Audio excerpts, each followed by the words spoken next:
সবাইকে আদাব, সালাম, শুভেচ্ছা। তো সবাই কেমন আছো বলো? আর একটু কমেন্ট করে জানিয়ে দাও যে সাউন্ড ঠিকঠাক মতো শোনা যাচ্ছে কিনা। একটু কমেন্ট করে জানিয়ে দাও যে আমার কথা ঠিকঠাক মতো তোমরা শুনতে পাচ্ছ কিনা। তো আশা করি সবাই ভালো আছো। তো আজকে আমরা পরমাণুর গঠন ও নিউক্লিয়ার পদার্থবিদ্যা এই অধ্যায়ের আমরা তৃতীয় ক্লাস করব। এর আগে আমরা দুইটা ক্লাস করছি। প্রথম ক্লাসটা থিওরি ক্লাস ছিল, তারপরে আমরা ম্যাথমেটিক্যাল কিছু ডেরিভেশন দেখছি নেক্সট মানে পরের ক্লাসে, 2 নম্বর ক্লাসে। তো আজকে আমরা কিছু ম্যাথমেটিক্যাল প্রবলেম দেখব। আজকে আমরা গত ক্লাসে যে সূত্রগুলো শিখছি, হাইড্রোজেন অ্যাটমের প্রথম কক্ষপথের, দ্বিতীয় কক্ষপথের, তৃতীয় কক্ষপথের ব্যাসার্ধ, বেগ, শুধু হাইড্রোজেন অ্যাটম কেন বলছি, যে কোনো অ্যাটমেরই বিভিন্ন কক্ষপথের, এনতম কক্ষপথের ব্যাসার্ধ, বেগ, শক্তি, তারপরে বিকিরিত ফোটনের কম্পাঙ্ক, তরঙ্গ দৈর্ঘ্য, শক্তি, এগুলা নির্ণয় করার আমরা সূত্র শিখে গেছি। আজকে আমরা সেই সূত্রগুলা অ্যাপ্লাই করে দেন কয়েকটা ম্যাথ প্রবলেম সলভ করব। তো দ্রুত সবাই জয়েন হয়ে যাও, দ্রুত দ্রুত সবাই জয়েন হয়ে যাও। দাদা এক্সামের পড়া পড়বো নাকি ক্লাস করব? দুটাই করতে হবে। এক্সামের পড়া পড়তে হবে, আর এক্সামে তো ক্লাসে যা পড়াবো তাই আসবে। তো সুতরাং দুইটাই করতে হবে। ঠিক আছে? তাহলে আজকে আমরা মুরগি সূত্র দিয়ে ম্যাথ প্রবলেম সলভ করব। ঠিক আছে? ভাইয়া চোখে কি হয়েছে? চোখে একটু অ্যালার্জিগত প্রবলেম হয়েছে, বুঝছো? এই কারণে একটু সমস্যা হচ্ছে চোখে। তো সমস্যা নাই। ঠিক আছে? চোখে কি হয়েছে?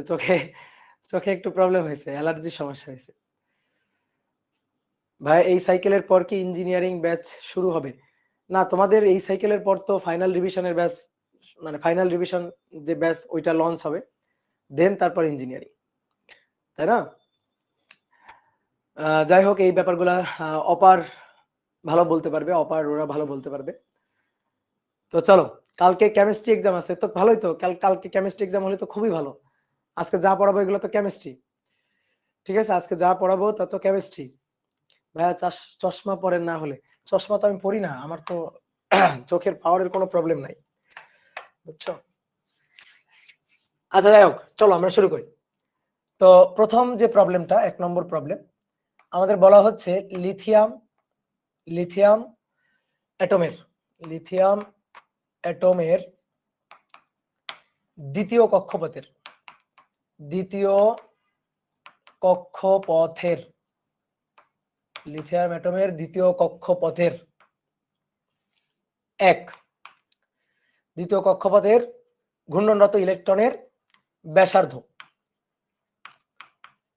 ব্যাসার্ধ 2 নম্বরে বেগ। ব্যাসার্ধ নির্ণয় করতে হবে, বেগ নির্ণয় করতে হবে, কৌণিক বেগ নির্ণয় করতে হবে, কৌণিক বেগ। দেন 4 নম্বর হচ্ছে ভরবেগ। দেখো, শুধু ভরবেগ বললে আমরা কিন্তু রৈখিক ভরবেগটা বুঝি, তাই না? শুধু ভরবেগ যদি বলা হয় তাহলে আমরা কিন্তু রৈখিক ভরবেগটা বুঝি, হ্যাঁ। আর কৌণিক ভরবেগ সেটা ধরো উল্লেখ করে দিবে। তোমাদের একটু ঘাবড়াই দিই, এই যে আমি এখানে লিখছি না লিথিয়াম অ্যাটমের, তো মনে করো তোমাদের একটু ঘাবড়াই দিলাম, ধরো লিথিয়াম 2+, এই অ্যাটমের লিথিয়াম 2+, তাহলে 2+ কি, দুইটা ইলেকট্রন কি করছে, ত্যাগ করছে। তো দুইটা ইলেকট্রন ত্যাগ করছে, বলো তো নিউক্লিয়াসের প্রোটন সংখ্যার বা পারমাণবিক সংখ্যার কি কোনো চেঞ্জ হয়েছে বলো? কক্ষপথ থেকে ইলেকট্রন ত্যাগ করছে, সেটা এখন আয়ন হয়ে গেছে, তো এর জন্য কি পারমাণবিক সংখ্যার কোনো পরিবর্তন হয়েছে? পারমাণবিক সংখ্যার কিন্তু কোনো পরিবর্তন হয়নি, পারমাণবিক সংখ্যা কিন্তু যা ছিল তাই আছে। তো আমরা জানি লিথিয়ামের পারমাণবিক সংখ্যা জেড, তার মান হচ্ছে 3, এবং কততম কক্ষপথের? দ্বিতীয় কক্ষপথের। তাহলে আমাদের কি বের করতে বলছে? ব্যাসার্ধ, বেগ, কৌণিক বেগ, তারপরে ভরবেগ, তারপর আরো কয়েকটা দিই নাও। কৌণিক ভরবেগ, কৌণিক ভরবেগ, ঘূর্ণনরত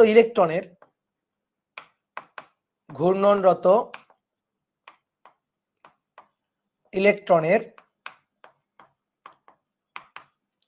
কম্পাঙ্ক পর্যায়কাল, অর্থাৎ কক্ষপথে একবার ঘুরে আসতে কত সময় লাগে সেটা,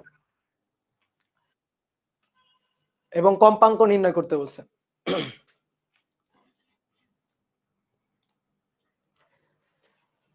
তারপরে পরের কোশ্চেনটা, এটা হচ্ছে কেন্দ্রমুখী ত্বরণ ও কেন্দ্রমুখী বল। কেন্দ্রমুখী ত্বরণ এবং নেক্সট কোশ্চেনটা হচ্ছে কেন্দ্রমুখী বল। কেন্দ্রমুখী বল একের মধ্যে সব, ঠিক আছে। যেহেতু আমরা সূত্রগুলো শিখছি, সূত্রের অ্যাপ্লিকেশন এখন। তো চলো শুরু করি। তাহলে কি বলা হচ্ছে, লিথিয়াম অ্যাটম। তো লিথিয়ামের পারমাণবিক সংখ্যা দেখবা 2+, সে কক্ষপথ থেকে দুটো ইলেকট্রন ত্যাগ করছে, এখন আয়ন হয়ে গেছে। তো এর জন্য পারমাণবিক সংখ্যার কোনো চেঞ্জ হয়নি, পারমাণবিক সংখ্যা Z3 আছে, পারমাণবিক সংখ্যা কিন্তু চেঞ্জ হয়নি। এবার দ্বিতীয় কক্ষপথ, তাহলে দ্বিতীয় কক্ষপথ হচ্ছে N হচ্ছে 2। জাস্ট এই দুইটা জিনিস তোমার জানতে হবে, এই দুইটা জিনিস তোমার জানতে হবে, Z এর মান কত আর N এর মান কত, কততম কক্ষপথ এবং মৌলের পারমাণবিক সংখ্যা কত। এইটা তুমি যদি জানো, Z এর মান আর N এর মান যদি জানো, তাহলে ডাইরেক্ট সূত্র খাটাই দিতে হবে এবং সূত্র খাটাই এখান থেকে যা যা বের করতে বলছে বের করে ফেলবা। তো দেখো, আমরা ধরো এমসিকিউতে আসলে শর্টকাট সূত্রগুলো ব্যবহার করতে পারি, বা অ্যাডমিশন টেস্টে আসলে শর্টকাট সূত্রগুলো ব্যবহার করতে পারি। তবে একটু খেয়াল রাখবা, বোর্ড পরীক্ষায় যদি আসে, তাহলে আমি গত ক্লাসে যে শর্টকাট সূত্রগুলো শিখাইছি, বেগের, তারপরে ব্যাসার্ধের, তারপরে শক্তির যে শর্টকাট সূত্রগুলো শিখাইছি, এই সূত্রগুলা না খাটানোটাই বেটার। ঠিক আছে। অনেকে হয়তো বলো যে ভাই আমরা তো কেমিস্ট্রিতে খাটাই করি, ঠিক আছে তুমি কেমিস্ট্রিতে করো, কিন্তু ফিজিক্সে দেখবা কোনো বোর্ড বইতেই শর্টকাট সূত্রগুলো খাটাই করে নাই। এই কারণে যদি বোর্ড পরীক্ষায় আসে, তাহলে আমার ব্যক্তিগত সাজেশন হচ্ছে শর্টকাট সূত্রগুলো অ্যাপ্লাই না করে করাটাই ভালো। বোর্ড পরীক্ষা আসলে, অ্যাডমিশন টেস্টে আসলে তুমি স্বাধীন, অ্যাডমিশন টেস্টে আসলে তুমি যে কোনোটাই করতে পারো, কোনো সমস্যা নেই। এবার আসো, তাহলে আমরা কি বের করতে চাই, ব্যাসার্ধ বের করতে চাই। তাহলে 1 নম্বর ব্যাসার্ধ। তো ব্যাসার্ধের সূত্রটা আমরা শিখছিলাম যে RN, ব্যাসার্ধ বলো। তাহলে উপরে কি, মাঝখানে বাদ দিয়ে মুরগির বর্গ, মনে আছে? তাহলে H²ε0 N², আর নিচে হচ্ছে, কষ্ট করে জাস্ট নিচে মাথায় রাখতে হবে, পাই এম জেড ই স্কয়ার। তাহলে এবার আমাদের মানগুলা বসাই দিতে হবে। তাহলে আমাদের কততম কক্ষপথের বলছে, দ্বিতীয় কক্ষপথের, মানে দ্যাট ইজ R2 আর কি। তাহলে এইচ হচ্ছে 6.626 ইন্টু 10⁻⁻34 তার স্কয়ার, তারপরে 8.854 ইন্টু 10⁻⁻12, এটা ε0 অর্থাৎ ভেদন যোগ্যতার মান। দ্বিতীয় কক্ষপথ, তাহলে n এর মান 2 এর স্কয়ার, নিচে পাই এম জেড ই স্কয়ার, নিচে পাই এম জেড ই স্কয়ার। পাই এর মান তো 3.1416 জানো। এম ইলেকট্রনের ভর 9.11 ইন্টু 10⁻⁻31, এগুলা কিন্তু দেওয়া থাকবে না, এগুলা মুখস্থ। জেড এর মান 3, এই যে এটা জেড এর মান কিন্তু এক বসায় দিবা না, বইয়ের যত ম্যাথ আছে সব হচ্ছে হাইড্রোজেন অ্যাটমের জন্য। হাইড্রোজেন অ্যাটম দিবে, এটা কি তোমারে বলে দিছে কেউ? তাই না, গ্যারান্টি তো নাই। তো এই কারণে জেড এর মানটা কি সেটা খেয়াল রাখবা। ইলেকট্রনের চার্জ 1.6 ইন্টু 10⁻⁻19 এত কুলম, তাহলে তার স্কয়ার। তাহলে এবার এখান থেকে মান বের করবা, এবার হিসাব নিকাশ হবে, জাস্ট ক্যালকুলেটরের হিসাব নিকাশ, ঠিক আছে, ক্যালকুলেটরের হিসাব নিকাশ হবে। তো তোমার আমি একটা কথা বলছিলাম যে তুমি টিচারকে দেখাবা এইভাবে ক্যালকুলেশন করতেছো, কিন্তু বাস্তবে তুমি কি করবা, শর্টকাট খাটাবা। যেমন 0.53 আর্মস্ট্রং, এটা ছিল না, মনে আছে? 0.53 আর্মস্ট্রং, তারপরে উপরে কি ছিল, উপরে ছিল n² আর নিচে ছিল জেড, মনে পড়ে? দেখো, উপরে ছিল n², নিচে ছিল জেড, কি ক্লিয়ার? তাহলে 0.53 আর্মস্ট্রং। একজন একটা সুন্দর কমেন্ট করছে, ভাই ইলেকট্রন গুলা ত্যাগই করে, তাহলে সেই কক্ষপথে ইলেকট্রন থাকবে কি করে? তো ইলেকট্রনের কম্পাঙ্ক পর্যায়কালে নির্ণয় করা কতটুকু যৌক্তিক। দেখো, এই যে এই কক্ষপথ গুলোতে ইলেকট্রন গুলা কিন্তু স্থায়ী ভাবে থাকে না। এই যে কক্ষপথে, ধরো দ্বিতীয় কক্ষপথে আমি একটা ইলেকট্রনকে দেখছি, আমি দেখার 10 টু দি, বইতে পড়বা, দেখবা বইতে লেখা আছে স্থায়িত্বকাল, কোন একটা কক্ষপথে ইলেকট্রন থাকার স্থায়িত্বকাল হচ্ছে 10⁻⁻8 সেকেন্ড, ঠিক আছে, মেবি আমার যতদূর মনে পড়ে 10⁻⁻8 সেকেন্ড। তারপরে বই থেকে একটু তথ্যটা দেখে শিওর হয়ে নিবা। এই কক্ষপথটাকে আমি এই যে দ্বিতীয় কক্ষপথে দেখলাম, একটু পরে সে যে দ্বিতীয় কক্ষপথে থাকবে এর কোনো গ্যারান্টি নেই। একটু পরে সে তৃতীয় কক্ষপথেও চলে যেতে পারে, আবার লাফ দিয়ে সে প্রথম কক্ষপথেও চলে আসতে পারে। অর্থাৎ কক্ষপথে একটা ইলেকট্রন যে একটা নির্দিষ্ট কক্ষপথে ফিক্স থাকবে এর কোনো গ্যারান্টি নেই। এই যে হাইড্রোজেন অ্যাটমের কক্ষপথ কয়টা বলি আমরা? হাইড্রোজেন অ্যাটমের ইলেকট্রন একটা, হাইড্রোজেন অ্যাটমের ইলেকট্রন একটা, তাই না? তাহলে কক্ষপথে একটা কক্ষপথ হওয়ার কথা, কিন্তু হাইড্রোজেন অ্যাটমের জন্য আমরা দ্বিতীয় কক্ষপথ, তৃতীয় কক্ষপথ কেন বলি? এগুলো হচ্ছে উত্তেজিত কক্ষপথ। প্রথম কক্ষপথকে বলা হয় ভূমি স্তর, প্রথম কক্ষপথকে বলা হয় ভূমি স্তর। এবার ইলেকট্রন যখন অন্য কোনোভাবে শক্তি গেইন করে, হ্যাঁ, কোনোভাবে যদি ফোটন দিয়ে হিট করা হয়, তাহলে সে শক্তি গেইন করবে, লাফ দিয়ে সে পরের কক্ষপথে, দ্বিতীয় কক্ষপথে চলে যাবে, ঠিক আছে। হাইড্রোজেনের আমরা এই যে একটা কক্ষপথ বলি না, আসলে একটা কক্ষপথ না, হাইড্রোজেন অ্যাটমের জন্য অসংখ্য কক্ষপথ আছে। কেমিস্ট্রিতে তোমরা পড়ছো না বামার সিরিজ, লাইমান সিরিজ পড়ছো না? ঠিক আছে, তো ওই জিনিসগুলো আমরা দেখাবো, আমি ওই জিনিসগুলো দেখাবো, বুঝছো? আমরা আসবো। তাহলে যেটা বলতেছিলাম, তুমি টিচারকে দেখাবা হচ্ছে তুমি হিসাব করতেছো এইভাবে, কিন্তু তুমি আসলে বাস্তবে কি করবে দেখো, আমার মতো চালাকি। 0.53 গুণ n স্কয়ার, n এর মান কত 2, তাহলে 2 এর বর্গ, ঠিক আছে, ডিভাইডেড বাই 3, z এর মান হচ্ছে 3। তাহলে এখান থেকে এই যে আমি মান পাচ্ছি হচ্ছে 8 2 0.70 0.706 এত অ্যারমস্ট্রং, বুঝছো? দেখো তো ঠিক আছে কিনা, বলো হিসাবটা ঠিক আছে কিনা,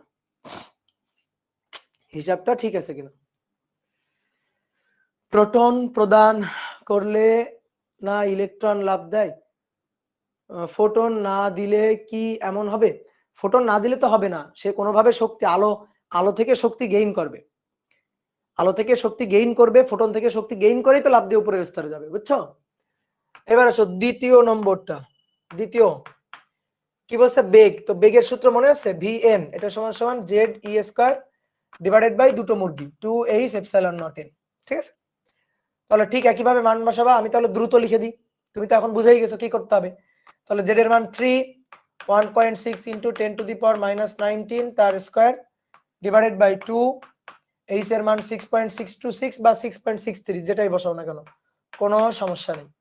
10 to the power -34, 8.854 into 10 to the power -12, তারপরে n এর মান কত, n এর মান হচ্ছে দ্বিতীয় কক্ষপথ, n এর মান 2। তাহলে এখান থেকে ভাইয়া হিসাব করবা, হিসাব করে এই বক্সের মধ্যে মান বসাই দিবা, এত মিটার পার সেকেন্ড, শেষ। ক্লিয়ার? ফারিয়া ইয়াসির ম্যাথ কয়টা করাইছে? ম্যাথ এই যে শুরু হইলো কেবল। এবার আসো কৌণিক বেগ বের করো। দেখো আমি তোমার একটা কথা বলছিলাম, যখন ডেরিভেশন করাই তখন বলছিলাম বেগ আর ব্যাসার্ধ হচ্ছে সবকিছু। বেগ আর ব্যাসার্ধ যদি তোমার জানা থাকে তাহলে তোমার বাদ বাকি সবকিছুই নির্ণয় করা সম্ভব। শুধু বেগ আর ব্যাসার্ধটা খুব ভালো করে মাথায় রাখবা, বেগ আর ব্যাসার্ধ, আর কিচ্ছু জানা লাগবে না। কৌণিক বেগ, ভর বেগ, রৈখিক ভরবেগ, কৌণিক ভরবেগ, কেন্দ্রমুখী ত্বরণ ইত্যাদি ইত্যাদি চাইতে পারে, চাক, সমস্যা নাই। তোমার সেগুলোর সূত্র জানা লাগবে না। অনেকে বলে ভাই কৌণিক বেগের সূত্র জানা লাগবে, কোনো দরকার নেই। তুমি দেখো কৌণিক বেগ লাগবে আমাদের, তাহলে 3 নম্বর কৌণিক বেগ। তো কৌণিক বেগ কি ওমেগা না? Omega, V equal to omega R, omega equal to V by আর।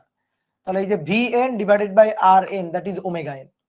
এবার তুমি দ্বিতীয় কক্ষপথের বেগ বের করছো 2 নম্বরে, 2 নম্বরে বেগ বের করছো, ব্যাসার্ধ বের করছো 1 নম্বরে, তাহলে 2 নম্বরের অ্যান্সারকে 1 নম্বরের অ্যান্সার দিয়ে ভাগ দিয়ে দিবা, ভাগ দিয়ে দিলে কৌণিক বেগ চলে আসবে, কৌণিক বেগ ওমেগা চলে আসবে, রেডিয়ান পার সেকেন্ড, শেষ। ভরবেগ, রৈখিক ভরবেগ, রৈখিক ভরবেগ, রৈখিক ভরবেগ P, P equal to MV, MV. তাহলে এম এর মান 9.11, 9.11 ইন্টু 10 টু দি পাওয়ার -31, তারপরে এর সাথে গুণ দিবা হচ্ছে ভিএন, এই যে ভিএন এর মান হচ্ছে 0.706 ইন্টু 10 টু দি পাওয়ার -10, মিটারে নিয়ে নিলাম। তাহলে এত কেজি মিটার পার সেকেন্ড কৌণিক রৈখিক ভরবেগ। দেন কৌণিক ভরবেগ, ঠিক আছে, এখন সবকিছু পারি আমরা। কৌণিক ভরবেগ, কৌণিক ভরবেগ এল, এল ইকুয়াল টু কি এম ভি আর। তাহলে এম ভি এন আর এন, এম ভি এর আর এন, এম এর মান 9.11, 9.11 ইন্টু 10 টু দি পাওয়ার -31 গুণ 2 নম্বরের অ্যান্সার গুণ 1 নম্বরের অ্যান্সার, শেষ। তারপরে বক্স, এত, ঠিক আছে। কৌণিক ভরবেগ, কৌণিক ভরবেগ, ঠিক আছে, কি ক্লিয়ার? এবার দেখো কৌণিক ভরবেগ বের করার আরেকটা উপায় শিখাই দিই, ভালো করে শোনো। তোমার বেগ চাই নাই, ব্যাসার্ধ চাই নাই, কৌণিক বেগ চাই নাই, কিচ্ছু চাই নাই, তোমার ডাইরেক্ট চাইছে কৌণিক ভরবেগ, এল চাইছে, ডাইরেক্ট এল চাইছে, ডাইরেক্ট তোমার এল চাইছে, তোমার বেগ ব্যাসার্ধ চাই নাই। তাহলে তুমি বলতে পারবে ভাই এই সূত্র দিয়ে করলে তো বেগ ব্যাসার্ধ বের করা লাগবে, তারপরে গিয়ে কৌণিক ভরবেগটা এল বের করতে হবে, তাই না? কথা বুঝছো? ভাই আর বসাই দিছেন ভি এর জায়গায়, কোথায় আর বসাই দিছি ভি এর জায়গায়? ও ও হো, sorry sorry sorry sorry sorry, আর বসাই দিছি, আসলেই তো ভি এর জায়গায় তো আর বসাই দিছি, এই যে চোখে একটু সমস্যা হয়ে গেছে, বোঝা যাচ্ছে। গুণ আচ্ছা বেগ হচ্ছে 2 নম্বরে, 2 নম্বরের অ্যান্সার বক্স, এত কেজি মিটার পার সেকেন্ড, ঠিক আছে। তো এবার আসো, ধরো বেগ ব্যাসার্ধ চাই নাই কিন্তু কৌণিক ভরবেগ বের করতে বলছেন, তো বেগ ব্যাসার্ধ বের না করে কৌণিক ভরবেগ বের করা যায়। কেন? বোর মডেলের স্বীকার্য NH/2 পাই। কৌণিক ভরবেগ চাইলে এটা খাটাই দিবা ডাইরেক্ট NH/2 পাই। মানে তোমার জাস্ট কক্ষপথ জানা লাগবে। কৌণিক ভরবেগ কিন্তু কোন অ্যাটম তার উপর নির্ভর করে না। কৌণিক ভরবেগ জেড এর উপর নির্ভর করে না। অর্থাৎ মজার ব্যাপার হচ্ছে হাইড্রোজেন অ্যাটম হোক, অক্সিজেন অ্যাটম হোক, লিথিয়াম অ্যাটম হোক, যাই হোক না কেন সবার কিন্তু কৌণিক ভরবেগ, প্রত্যেকটা কক্ষপথেরই কৌণিক ভরবেগ কিন্তু ফিক্সড। দেখো সেটা নির্ভর করে NH/2 পাই। H/2 পাই তো কনস্ট্যান্ট, আর n হচ্ছে কততম কক্ষপথ। ঠিক আছে, মুখ্য কোয়ান্টাম নাম্বার আর কি, কততম কক্ষপথ। সেই কততম কক্ষপথ n এর মানটা জাস্ট বসাই দিবা হয়ে যাবে। তাহলে যে কোনো অ্যাটমের জন্যই কিন্তু কৌণিক ভরবেগ কোন একটা নির্দিষ্ট কক্ষপথে কৌণিক ভরবেগ সেম। অনেক সময় এমসিকিউ প্রশ্ন আসে, দেখি মুখে মুখে অ্যান্সার দিবা। ধরো আমি বললাম লিথিয়াম অ্যাটম এবং হিলিয়াম অ্যাটম, এদের দ্বিতীয় কক্ষপথে কৌণিক ভরবেগের অনুপাত কত? দ্বিতীয় কক্ষপথে ইলেকট্রনের কৌণিক ভরবেগের অনুপাত কত? 1:1 1:1। দ্বিতীয় কক্ষপথে কৌণিক ভরবেগের অনুপাত, তাহলে 2H/2 পাই। হিলিয়ামের জন্য তাই, তারপরে লিথিয়ামের জন্য 2H/2 পাই। 3 নম্বরের এককটা বুঝলাম না ভাইয়া, 3 নম্বরের এককটা বুঝলাম না। ওমেগার একক, ওমেগা মানে রেডিয়ান পার সেকেন্ড, ওমেগার একক। ওমেগা কৌণিক ভরবেগ, ওমেগা ইকুয়াল টু কি? V/R, V equal to omega R. সেই সূত্র, চতুর্থ অধ্যায়ের সূত্র, নিউটনিয়ান বলবিদ্যা অধ্যায়ের সূত্র, এটা না বোঝার কি আছে। দেন এবার আসো, এবার বলছে ঘূর্ণনরত ইলেকট্রনের কম্পাঙ্ক পর্যায়কাল। এই যে দ্বিতীয় কক্ষপথে যে ইলেকট্রনটা ঘুরতেছে, একবার ঘুরে আসতে যে সময়টা লাগতেছে, এই যে দ্বিতীয় কক্ষপথে ইলেকট্রন ঘুরে একবার ঘুরে আসতে যে সময়টা লাগতেছে, সেই পর্যায়কাল বের করতে বলছে, কম্পাঙ্ক বের করতে বলছে। ভাই তুমি ওই যে কৌণিক বেগটা বের করছো, ওমেগা বের করছো, ওমেগা বের করলেই তো হয়ে গেছে, কারণ ওমেগা ইকুয়াল টু 2π/t। ঠিক আছে, ওমেগা ইকুয়াল টু কি? 2π/t। দেখো তাহলে কত নম্বর? 6 নম্বর। Omega equal to 2π/t, 2π/t। তাহলে ওমেগা বের করলে তো টি পেয়ে যাবো। তাহলে এখান থেকে টি এর মানটা বের করবা, টি ইকুয়াল টু 2π/ওমেগা। তাহলে টি পেয়ে গেলে তো এবার কম্পাঙ্ক f ইকুয়াল টু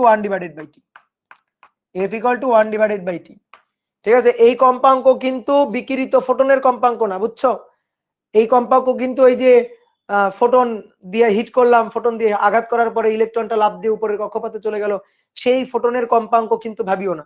এই যে কম্পাঙ্কটা, এই কম্পাঙ্কটা হচ্ছে ইলেকট্রন এই যে ঘুরে আসতেছে, হ্যাঁ, একক সময় কতবার ঘুরে আসতেছে ওই কক্ষপথে, সেইটা। তো এই দুইটার মধ্যে অনেকে দুইটা এফ এর মানে, একটু পরে আমরা কিন্তু আরো একটা এফ বের করব। তো সেই এফ এর সাথে এই এফটা কিন্তু জোড়া লাগানো যাবে না। এবার আসো কেন্দ্রমুখী ত্বরণ। তাহলে এর জন্য কি আলাদা সূত্র লাগবে? উত্তর হচ্ছে না। কেন্দ্রমুখী ত্বরণের সূত্র কি? v²/r। তাহলে vn²/rn। তাহলে বেগটা আমরা কত নম্বরে বের করছি? 2 নম্বরে। ওকে, 2 নম্বরের অ্যান্সার কে বর্গ করবা, বর্গ করে 1 নম্বরের অ্যান্সার দিয়ে ভাগ দিবা। একক কি হবে? একক হবে রেডিয়ান, মানে একক হবে metre per second. Box metre per second square ত্বরণের একক। কেন্দ্রমুখী বল বের করতে বলছে, ভালো কথা। কেন্দ্রমুখী বল FC equal to mv²/r, vn²/rn। নাও শেষ, কেন্দ্রমুখী বল এত নিউটন। তাহলে সবই বের করে ফেলছি, বুঝতে পারছো? জাস্ট সূত্রগুলা খাটাই দিলেই হয়ে গেল। ঠিক আছে, এগুলা কি এসআই এককে রাখবো নাকি সিজিএস এককে? ফিজিক্সে এসআই একক, কেমিস্ট্রিতে সিজিএস একক। ফিজিক্সের যত হিসাব এসআই একক। ফিজিক্সে কোনো উল্টাপাল্টা ওই সিজিএস একক আনবা না, ওগুলা ওই কেমিস্ট্রি ছোট মানুষদের জন্য। ঠিক আছে, আমরা সবসময় এসআই এককে করব, সহজটা করব। ঠিক আছে, সিজিএস একক ফালতু জিনিস, ওটা আমরা আনবো না। ফিজিক্সের যাবতীয় যত হিসাব সবই হচ্ছে এসআই এককে। তাহলে এবার আসো 2 নম্বর। আসলে ম্যাথ একটাই, তো এক পৃষ্ঠা যেহেতু ধরে নাই, এই কারণে আমরা ম্যাথটাকে 2 ভাগ করে ফেলছি। তাহলে এবার কি বলা হচ্ছে শোনো, Li2 প্লাস এর দ্বিতীয় কক্ষপথের ইলেকট্রনটি, দ্বিতীয় কক্ষপথের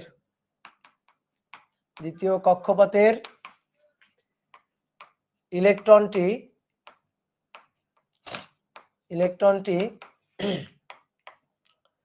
প্রথম কক্ষপথে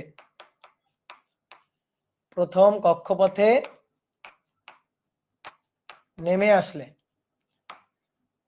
দ্বিতীয় কক্ষপথের ইলেকট্রনটি প্রথম কক্ষপথে নেমে আসলে এক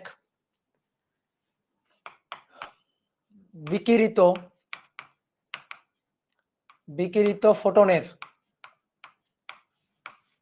ফোটনের কম্পাঙ্ক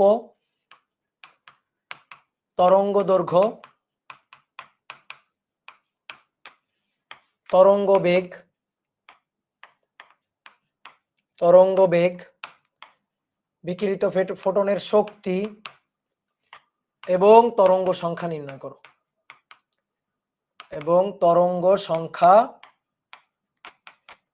নির্ণয় করো ঠিক আছে। আর 2 নম্বর হচ্ছে দ্বিতীয় কক্ষপথে থাকাকালীন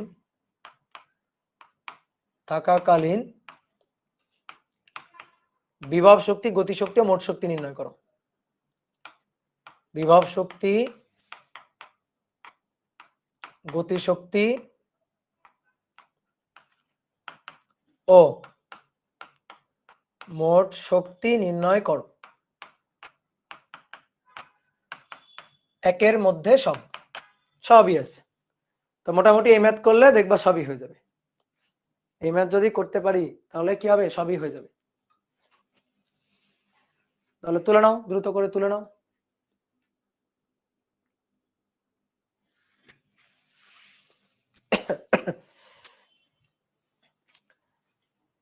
দেখো আসো একটু চিত্র এঁকে বুঝি ব্যাপারটা। লিথিয়াম অ্যাটমের দ্বিতীয় কক্ষপথ থেকে ইলেকট্রন নেমে আসছে প্রথম কক্ষপথে। ইলেকট্রন দ্বিতীয় কক্ষপথে ছিল, সেখান থেকে ইলেকট্রন প্রথম কক্ষপথে নেমে আসছে। তাহলে দ্বিতীয় কক্ষপথে ইলেকট্রন যখন প্রথম কক্ষপথে নেমে আসবে তখন সে তো শক্তি বিকিরণ করবে নাকি শক্তি শোষণ করবে? বলো। শক্তি বিকিরণ করবে। বিকিরণ করলে শক্তি কমে যাবে, লাফ দিয়ে সে নিচের স্তরে চলে আসবে। আর শক্তি যদি শোষণ করতে লাফ দিয়ে উপরের স্তরে যেত। তো আমাদের তো বলেই দিছে যে দ্বিতীয় কক্ষপথের ইলেকট্রনটি প্রথম কক্ষপথে নেমে আসে। তাহলে শক্তি বিকিরণ করবে, সেই বিকিরিত শক্তিটাকে আমরা কি হিসাবে দেখতে পারবো? বর্ণালী। সেই বিকিরিত শক্তিটাকে আমরা বর্ণালী ফোটন রূপে দেখতে পারবো। অর্থাৎ একটা আলোক তরঙ্গ সে নির্গত করবে, এই যে ফোটন নির্গত করবে। তো এই নির্গত ফোটনের শক্তি বের করতে বলছে, তরঙ্গ দৈর্ঘ্য বের করতে বলছে, তরঙ্গ বেগ তো আলোর বেগ, এটা আর বের করা লাগে না। তরঙ্গ বেগ বের করতে বলছে, কিন্তু এর মান হচ্ছে 3 × 10⁸ মিটার/সেকেন্ড। সহজ কথা, আলোর বেগ। তারপরে তরঙ্গ সংখ্যা নিউ বের করতে বলছে, বুঝছো? যা যা নির্ণয় করা যায় সবকিছু নির্ণয় করতে বলছে, কম্পাঙ্ক নির্ণয় করতে বলছে, এফ নির্ণয় করতে বলছে, এগুলো সব নির্ণয় করতে বলছে। তাহলে দেখো ইলেকট্রনটা ছিল কোন কক্ষপথে? দ্বিতীয় কক্ষপথে, সেখান থেকে প্রথম কক্ষপথে নেমে আসছে। তাহলে এটা প্রথম কক্ষপথ আর এটা দ্বিতীয় কক্ষপথ। তো প্রথম কক্ষপথ N1, দ্বিতীয় কক্ষপথ N2, ঠিক আছে? N1 N2. তাহলে আমাদের বিকিরিত ফোটনের শক্তি লাগবে, তরঙ্গ দৈর্ঘ্য লাগবে, তরঙ্গ বেগ লাগবে, কম্পাঙ্ক লাগবে। এখন সূত্র অনেকগুলো শিখাইছিলাম না? একটু খাতা উল্টায় দেখো। শক্তির সূত্র শিখাইছিলাম, সেখান থেকে তরঙ্গ দৈর্ঘ্য, তরঙ্গ বেগ, তরঙ্গ সংখ্যা, কম্পাঙ্ক সবই তোমার শেখানো হয়েছিল। এবার তুমি যে কোনো একটা সূত্র যদি মাথায় রাখতে পারো তাহলে বাদ বাকি সবকিছুই নির্ণয় করা সম্ভব। এবার আমি তোমার একটা সাজেশন দিই, তুমি শুধু তরঙ্গ দৈর্ঘ্যের সূত্রটা মাথায় রাখবা, 1/λ সূত্রটা মাথায় রাখবা, তাহলে সবই সম্ভব। ঠিক আছে? 1/λ সূত্রটা মাথায় রাখবা, এটা সহজ, যেহেতু ওই যে আমরা কনস্ট্যান্টটা, রিডবার্গ কনস্ট্যান্টটা একসাথে এক মানটা বসাই দিতে পারবো সাথে সাথে। ঠিক আছে? আর এইচ এর মানটা বসাই দিতে পারবো, তাহলে আমরা ল্যামডা পেয়ে যাবো। ওখান থেকে একে একে সবই পাওয়া যাবে। তোমার যদি মনে হয় না ভাই আমি অন্যান্য সূত্রগুলো মাথায় রাখবো, শিখবো, আমার কোনো আপত্তি নেই, কিন্তু আমি তোমাকে বলতেছি দ্রুত ম্যাথ করার স্বার্থে যে তুমি একটা সূত্র মাথায় রাখিও, বাকিগুলো মাথায় রাখার দরকার নেই, বাকিগুলো ফেলে দাও। দেখো আমি তোমাকে ম্যাথ করে দিচ্ছি। 1 নম্বরটা আমি প্রথমে এই যে 1/λ, আমি ল্যামডাটাই বের করবো, ল্যামডাটাই আমরা হিসাব করতে চাই। তাহলে 1/λ এটা সমান সমান কি ছিল? এটা সমান সমান ছিল z² আর h, এই যে রিডবার্গ কনস্ট্যান্ট, z² আর h রিডবার্গ কনস্ট্যান্ট। তারপরে 1/n1² মাইনাস 1/n2²। এই n1 হচ্ছে প্রথম কক্ষপথ আর n2 হচ্ছে দ্বিতীয় কক্ষপথ। প্রথম কক্ষপথ, দ্বিতীয় কক্ষপথ, ঠিক আছে? এমডি জাহিদ হাসান বলছে তৃতীয় কক্ষপথ থেকে দ্বিতীয় কক্ষপথে আনলে কি একই ঘটনা ঘটবে? একই ঘটনা ঘটবে মানে কি, এর শুধু মান চেঞ্জ হবে। n2 এর মান হবে তখন 3 আর n1 এর মান হবে তখন 2। ঠিক আছে? মানে সহজ কথা, লোয়ার অরবিট আমরা এন অনটাকে বলবো সবসময় lower orbit. Lower orbit, lower orbit কোন কক্ষপথ থেকে কোন কক্ষপথে যাচ্ছে ডাজ নট ম্যাটার। আমি যদি বলতাম প্রথম থেকে দ্বিতীয় কক্ষপথে যাচ্ছে, অনেকে ভাবে ভাই প্রথম থেকে যদি দ্বিতীয় কক্ষপথে যাইতো তাহলে এখানে কি N2 আর এখানে কি N1 লিখতাম? না, লিখতাম না, লিখতাম না। আমার দরকার বিকিরিত বা শোষিত শক্তির পরিমাণ। তুমি যদি N1 আর N2 উল্টাপাল্টা করে লেখো জাস্ট মাইনাস আসবে সামনে, আমার মাইনাস নেওয়ার দরকার নেই ভাই। শক্তি বিকিরিত করলেও আমি শক্তি প্লাস নিব, শক্তি শোষণ করলেও আমি শক্তি প্লাস নিব। আমার দরকার শক্তির পরিমাণটুকু, কতটুকু শক্তি শোষণ করলো, কতটুকু শক্তি বিকিরণ করলো, আমার এই পরিমাণটুকু দরকার। তো পরিমাণটুকুর জন্য আমি সবসময় প্লাস মান নিব। এই কারণে প্লাস মান নেওয়ার জন্য আমার N1 টা সবসময় লোয়ার অরবিট আর N2 টা সবসময় আপার অরবিট। N2 সবসময় আপার অরবিট, আপার অরবিট। ঠিক আছে, তাহলে এখানে N1 লোয়ার অরবিট, সেই লোয়ার অরবিটের এই যে মান হচ্ছে N1 ইকুয়াল টু 1 প্রথম কক্ষপথ, আর আপার অরবিটটা হচ্ছে 2। তো এখানে মানগুলা বসাই দিব, মানগুলা বসাই দিলে কাজ শেষ। তাহলে আসো দেখি হিসাব করি। 1 divided by lambda Z square, Z এর মান তো 3 স্কয়ার, আর এইচ বড় রিডবার্গ কনস্ট্যান্টের মানটা বলো। 1 পয়েন্ট কি ছিল 1.096 into 10 to the power 7, 1.096 into 10 to the power 7, sorry 7, হ্যাঁ। 1 ডিভাইডেড বাই N1, N1 এর মান 1, ঠিক আছে, 1 এর স্কয়ার করলে তো আর একই, মাইনাস 1 ডিভাইডেড বাই 2 স্কয়ার। তাহলে এখান থেকে এবার অতএব ল্যামডাটা পাবো। হ্যাঁ, তাহলে আসো বাদ বাকি ভরসা ক্যালকুলেটর। তাহলে 1 minus 1 divided by 4 into 3 square into 1.096 exponential function 7। তাহলে এখান থেকে আমরা এটা পাইলাম হচ্ছে ল্যামডার 1 বাই ল্যামডার মান, এবার ইনভার্স করে দিলে ল্যামডাটা পাবো। তো 1.351 into 10 to the power minus 8, 10 to the power minus 8 এত মিটার, এইটা হচ্ছে তরঙ্গ দৈর্ঘ্য। কি বুঝছো?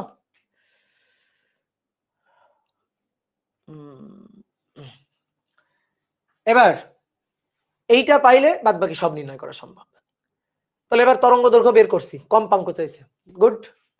আমরা তো জানি কম্পাঙ্ক E equal to H F, বা প্রথমে আসো তরঙ্গ বেগটা আগে লিখে নি, তরঙ্গ বেগ c, এটাও কিন্তু একটা answer, 3 into 10 to the power 8 তরঙ্গ বেগ চাইছে কিন্তু মিটার পার সেকেন্ড, এটাও কিন্তু একটা অ্যান্সার। এবার আসো c equal to f lambda, v equal to f lambda. তাহলে আমাদের লাগবে কি, আমাদের লাগবে f, তাহলে f equal to c divided by lambda. তাহলে 3 into 10 to the power 8 divided by lambda, ল্যামডার মান হচ্ছে 1.351 into 10 to the power minus 8। আসো দেখি f এর মান কত হয়। 3 exponential function 8 divided by answer, তাহলে 2.219 into 10 to the power 16 hertz কম্পাঙ্ক। শক্তি, গুড, শক্তি E ইকুয়াল টু এইচএফ। ঠিক আছে, দেখছো এই কম্পাঙ্ক ভালো করে দেখো, এই কম্পাঙ্ক আর আগে এই যে কম্পাঙ্কটা বের করছি, এই কম্পাঙ্ক, এই দুইটা কিন্তু আলাদা জিনিস। এবার বুঝতে পারছো দুইটার মধ্যে পার্থক্যটা ধরতে পারছো? বলো দুইটার মধ্যে পার্থক্য ধরতে পারছো কিনা? এই কম্পাঙ্ক কি বলো, এই কম্পাঙ্কটা কি? এই যে কম্পাঙ্কটা, এই কম্পাঙ্কটা হচ্ছে বিকিরিত ফোটনের কম্পাঙ্ক বা শোষিত ফোটনের কম্পাঙ্ক, আর আগে ছিল ইলেকট্রন ঘুরে আসতেছে একক সময় যতবার ঘূর্ণন দিবে সেইটা। ঠিক আছে, একক সময় যতবার ঘূর্ণন দিবে সেইটা।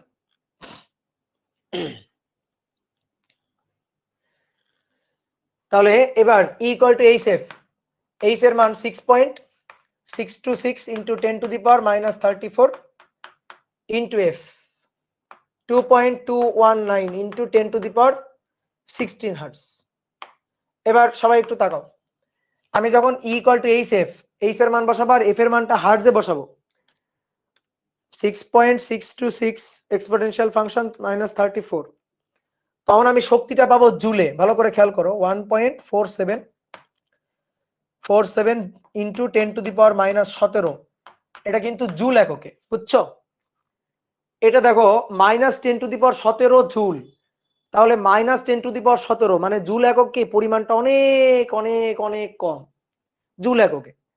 তো আমরা যদি এই এককটাকে চেঞ্জ করে ইলেকট্রোভোল্ট এককে নিয়ে আসতে চাই, ইলেকট্রোভোল্ট এককে নিয়ে আসতে চাই, তাহলে ইলেকট্রোভোল্ট এককে নিয়ে আসতে গেলে কি করতে হয়? ইলেকট্রনের চার্জ দিয়ে ভাগ দিতে হয়, তাই না? ইলেকট্রনের চার্জ দিয়ে ভাগ দিতে হয়। তাহলে আমরা ইলেকট্রোভোল্ট এককে আনতে চাই, তাহলে সুন্দর করে এটাকে ভাগ দিবা, জুলকে ভাগ দিবা 1.6, অনেকে হয়তো জানো এটা অলরেডি, 10⁻⁻19। তাহলে 1.6 এক্সপোনেনশিয়াল ফাংশন -19, তাহলে ইলেকট্রোভোল্ট এককে চলে আসবে।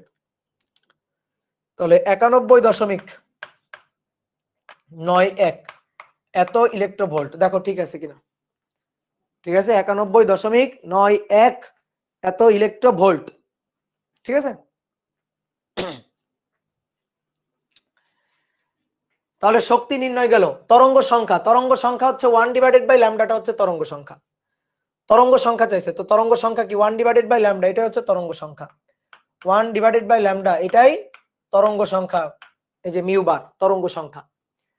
তাহলে তরঙ্গ সংখ্যা হবে 1/λ, তাহলে ল্যামডার ইনভার্স করে দিই 1. ওটা অলরেডি তো বের করেই ফেলছিলাম, এত এক্সপোনেনশিয়াল ফাংশন -8 তার ইনভার্স, তাহলে 7.4। আচ্ছা সায়েন্টিফিক মোডে লিখি, 7.4 7.401 ইন্টু 10⁻17 এত তরঙ্গ সংখ্যা, এত তরঙ্গ সংখ্যা, এত পার মিটার, বুঝছো? যেহেতু ল্যামডার উল্টাটা, ল্যামডার একক কি মিটার, ল্যামডার একক মিটার, তাহলে তার উল্টাটা পার মিটার, ঠিক আছে, বুঝছো আক্তার ইসলাম? বলো। তাহলে এবার আসো 2 নম্বর, এবার চলো 2 নম্বর। 2 নম্বর কি বলছে? 2 নম্বর কি বলছে? দ্বিতীয় কক্ষপথে থাকাকালীন, দ্বিতীয় কক্ষপথে যখন ইলেকট্রনটা অবস্থান করতেছিল, লাফ দিয়ে প্রথম কক্ষপথে চলে আসে নাই, দ্বিতীয় কক্ষপথে থাকাকালীন বিভব শক্তি, গতিশক্তি, মোট শক্তি নির্ণয় করো। জাস্ট সূত্র খাটানো, আর কিচ্ছু না। তাহলে শক্তির সূত্র, মোট শক্তি মনে আছে? মোট মোট মোট শক্তিটার সূত্রটা মনে আছে? মুরগি সূত্র, z² মাইনাস হবে, মোট শক্তি হবে মাইনাস, উপরে হবে z² m e⁴ আর নিচে 8টা মুরগির বর্গ, 8টা মুরগির বর্গ, h² ε0² n²। তাহলে এখানে সব মানগুলা বসাই দিবা, এখানে সব মানগুলা বসাই দিবা। বা শর্টকাটে যদি করি, তবে শর্টকাটে করবা না, মানগুলো বসাই নিয়ে হিসাব করবা।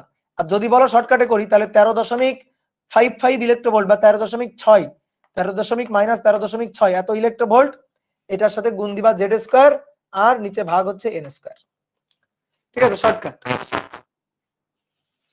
তাহলে দেখি তো একটু শর্টকাটেই বের করি। তুমি কিন্তু বোর্ড পরীক্ষা আসলে, আমি আবারও বলতেছি, বোর্ড পরীক্ষা আসলে একটু মান টান বসাই নিয়ে করো, ওইটাই বেটার, ঠিক আছে। তবে আমার ধরো যে সাপোজ মনে করো আমি যদি খাতা দেখি, তাহলে আমি দিব শর্টকাট, যেভাবে করো না কেন আমি নাম্বার দিব, কিন্তু সব টিচার তো দিবে না, সব টিচার তো আর এত সুন্দর মনে করো যে সরল মন নিয়ে খাতা দেখবে না, তো এই কারণে তুমি একটু জটিল করেই করো। তাহলে z এর মান 3 z এর মান 3 দ্বিতীয় কক্ষপথে থাকাকালীন নিচে 2², তাহলে -13.6 গুণ 3 বর্গ, তাকে ভাগ দিব 4 দিয়ে, তাকে ভাগ দিব 4 দিয়ে, তাহলে -30.6 ইলেকট্রোভোল্ট, -30.6 ইলেকট্রোভোল্ট, ঠিক আছে।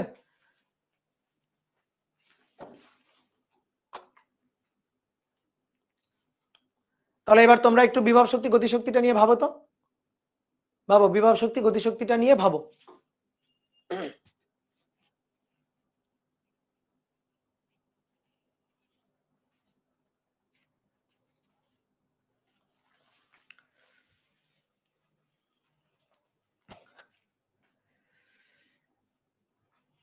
ভাবো এবার, এটা গেল মোট শক্তি, তাহলে বিভব শক্তি গতিশক্তি কি হবে? সূত্র, যার সূত্রগুলো লিখে নিই, তুমি বাসায় করে নিবা, বুঝছো?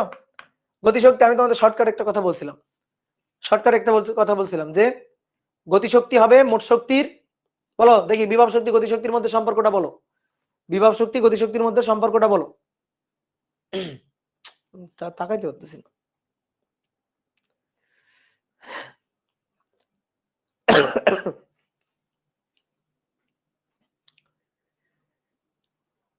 বলো বিভব শক্তি গতিশক্তির মধ্যে সম্পর্কটা বলো দেখি, একটা শর্টকাট শিখাই দিয়েছিলাম গত ক্লাসে, কেউ কমেন্ট করো একজন। হ্যাঁ এই যে একজন কমেন্ট, প্রতীক প্রতীক প্রতীক বলছে, হ্যাঁ যে ই কে same just opposite, just positive, ঠিক আছে। হ্যাঁ যে গতিশক্তি মোট শক্তির সমান, শুধু প্লাস হবে, আর বিভব শক্তি মোট শক্তির দ্বিগুণ, দেখো খাতায় লেখা আছে, ঠিক আছে, গতিশক্তি মোট শক্তির সমান just positive Z square M E to the power 4 divided by 8 H square epsilon naught square N square. তাহলে এখানে মানটা হবে এই যে 30.6 ইলেকট্রোভোল্ট প্লাস মান। আর বিভব শক্তি হচ্ছে, বিভব শক্তি পটেনশিয়াল এনার্জি হচ্ছে এর দ্বিগুণ, তাহলে গুণ যদি 2 দিই, এর সাথে যদি 2 দিয়ে গুণ দিই তাহলে নিচে এখানে 4 হবে, 2 দিয়ে গুণ দিলে নিচে এখানে 4 হবে। তাহলে জেড স্কয়ার মাইনাস থাকবে Z square M E to the power 4, বিভব শক্তি আর মোট শক্তিটা সর্বদাই ঋণাত্মক হবে, 4 H square epsilon naught square N square. ঠিক আছে, তাহলে 2 দিয়ে গুণ হবে, এটারে 2 দিয়ে গুণ দিই, মাইনাস 30.6 গুণ 2, তাহলে এটা হবে মাইনাস 61.2 ইলেকট্রোভোল্ট। ঠিক আছে, করে দেখিও। পারবা না বলো তো, বলো পারবা কিনা বলো, এগুলা কি মান বসায় দেখাইতে হবে? আমার মনে হয় না মান বসায় দেখানোর দরকার আছে, বুঝছো কি? ক্লিয়ার? দেখি এবার একটা কোশ্চেনের অ্যান্সার দাও। 3 নম্বর, কোন একটা অ্যাটমের, এটা হচ্ছে তৃতীয় কক্ষপথ, তৃতীয় কক্ষপথ, এটা হচ্ছে দ্বিতীয় কক্ষপথ, দ্বিতীয় কক্ষপথ, আর এটা হচ্ছে প্রথম কক্ষপথ। এবার এরকম চিত্র দেওয়া আছে, এই চিত্রের মানে তোমার বুঝে নিতে হবে। ঠিক আছে, আমি মানে বুঝাই দিলে তুমি ম্যাথ পেরে যাবা, কিন্তু আমি মানে বুঝাবো না, তোমার মানেটা বুঝে নিতে হবে। ল্যামডা 1 ল্যামডা 2, তাহলে প্রশ্ন হচ্ছে ল্যামডা 1 ইস টু ল্যামডা 2 কত? ঠিক আছে, কোন একটা অ্যাটমের জন্য এটা দেওয়া আছে, কোন একটা অ্যাটমের জন্য এই চিত্রটা দেওয়া আছে। এখন চিত্রের মানে আর আমি বুঝাই দিব না, মানে বুঝাই দিলে তো তুমি ম্যাথ পেরে যাবা। তাহলে ভাবো তো কিভাবে করতে হবে, ভাবো কি বলছে আসলে, বলো বলো কিভাবে করতে হবে বলো। তার মানে কথাটা কি দাঁড়াচ্ছে, এবার আসো বুঝাই। তৃতীয় কক্ষপথ থেকে একটি ইলেকট্রন লাফ দিয়ে দ্বিতীয় কক্ষপথে পড়ে, তাহলে তৃতীয় কক্ষপথ থেকে দ্বিতীয় কক্ষপথে যখন পড়ে তখন বিকিরিত ফোটনের তরঙ্গ দৈর্ঘ্য ল্যামডা 1, আর যখন দ্বিতীয় কক্ষপথ থেকে ইলেকট্রনটি লাফ দিয়ে প্রথম কক্ষপথে পড়ে তখন তরঙ্গ দৈর্ঘ্য ল্যামডা 2। তাহলে ল্যামডা 1 এবং ল্যামডা 2 এর অনুপাত কত? কোন অ্যাটম বলে দেওয়া নেই, তাহলে কোন অ্যাটম এর উপর কিন্তু এই জিনিসগুলো নির্ভর করেও না, কোন অ্যাটম এটার উপর এই অনুপাতটা নির্ভর করে না, অনুপাত একই রকমই হবে। এটা যদি হিলিয়াম অ্যাটম হয় তাও যা হবে, লিথিয়াম অ্যাটম হলেও তাই হবে, হাইড্রোজেন অ্যাটম হলেও তাই হবে। আসো দেখি তো, তাহলে আসো দেখি তরঙ্গ দৈর্ঘ্য, এই যে ল্যামডা তরঙ্গ দৈর্ঘ্য, তাহলে প্রথমে দেখো 1 ডিভাইডেড বাই ল্যামডা 1, তাহলে 1 divided by lambda 1 Z square R H. এবার 1 ডিভাইডেড বাই, দেখো ভালো করে খেয়াল করো, এটা হচ্ছে লোয়ার অরবিট, এই যে লোয়ার অরবিট তার square minus 1 divided by upper orbit তার স্কয়ার। সূত্র তো এইটা, আগে একটু মূল সূত্রটা লিখি, মূল সূত্রটা লিখি। এই যে 1 ডিভাইডেড বাই ল্যামডা, এটা হচ্ছে মূল সূত্র। প্রথমে কি লোয়ার অরবিট, এই যে এন অন মানে লোয়ার অরবিট আর কি, আর পরেরটা আপার অরবিট। তাহলে এবার আসো এই সূত্র অনুযায়ী, অতএব 1 divided by lambda 1 Z square R H 1 divided by এই যে তৃতীয় কক্ষপথ থেকে দ্বিতীয় কক্ষপথে, তাহলে তৃতীয় কক্ষপথ থেকে দ্বিতীয় কক্ষপথে ল্যামডা 1 তৃতীয় কক্ষপথ থেকে দ্বিতীয় কক্ষপথে এসে পড়ছে, তাহলে দ্বিতীয় কক্ষপথটা হচ্ছে লোয়ার অরবিট, তাহলে 2, বুঝছো 2 মাইনাস 1 ডিভাইডেড বাই তৃতীয় কক্ষপথ আপার অরবিট, তৃতীয় কক্ষপথ n3 এটার স্কয়ার। ঠিক আছে, এটা গেল, এটারে বলো 1 নম্বর সমীকরণ। এবার আবার 1 divided by lambda 2 Z square R H. এবার 1 ডিভাইডেড বাই, আসো এইখান থেকে এখানে, এটা হচ্ছে আপার অরবিট, এটা লোয়ার অরবিট, তাহলে লোয়ার অরবিট প্রথম কক্ষপথ, তাহলে n এর মানে 1 এর বর্গ মাইনাস, আর আপার অরবিট দ্বিতীয় কক্ষপথ n এর মান 2, তাহলে 2 এর বর্গ। এই যে 2 নম্বর সমীকরণ। তোমার চাইছে ল্যামডা 1 আর ল্যামডা 2 এর রেশিও, ভাগ দিয়ে দাও না রে ভাই, 1/2, শেষ, ম্যাথ শেষ, 1/2। তাহলে 1 divided by lambda 1 divided by lambda 2, তাহলে এটা সমান সমান জেড স্কয়ার আর এইচ কাটাকাটি, 1 divided by 4 minus 1 divided by 9, 1 minus 1 divided by 4, তাহলে ল্যামডা 2 ডিভাইডেড বাই ল্যামডা 1। আসো বাকি কাজ ক্যালকুলেটর করবে, বাকি কাজ ক্যালকুলেটর করবে। তাহলে 1 divided by 4 minus 1 divided by 9, 1 minus 1 divided by 4, তাহলে 5/27, তো আমার চাইছে λ1 λ2, তাহলে 27:5 তরঙ্গ দৈর্ঘ্যের অনুপাত 27:5। 23/123 কে করলো? 23/125 কেমনে আসলো? 27:5 λ1 আর λ2, তাই না? 1/λ1 আর উপরে λ2 চলে গেল। তাহলে আমার লেখা আছে λ1 λ2, তাহলে 27/5। তোমরা 5-27 কেন বলতেছো? তাহলে কি আমি ভুল বলতেছি?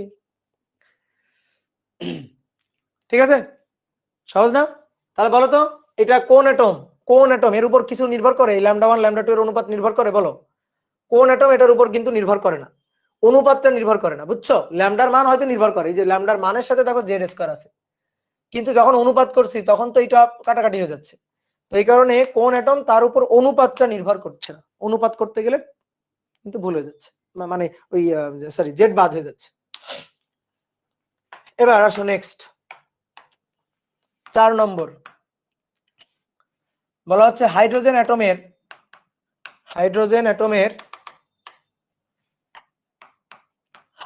অ্যাটমের ভূমি স্তরের, ভূমি মানে প্রথম কক্ষপথ আর কি, ভূমি স্তরের শক্তি, ভূমি স্তরের ইলেকট্রনের শক্তি -13.6 ইলেকট্রোভোল্ট দেওয়া আছে। ঠিক আছে, খুব উপকার করছে এটা বলে দিয়ে, ঠিক আছে, এটা আমরা না বললেও জানি। এবার কি বলছে শোনো, একটি 2.46 × 10⁻16 হার্টজ কম্পাঙ্কের বিকিরণ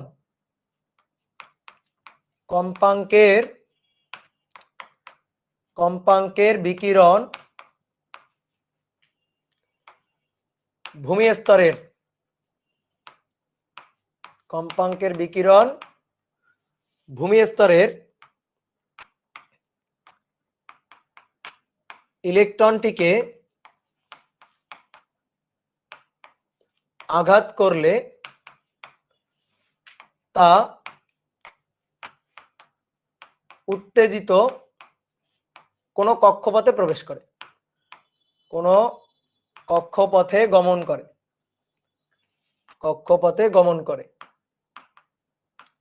প্রশ্ন হচ্ছে কোন কক্ষপথে গমন করতে পারে, কোন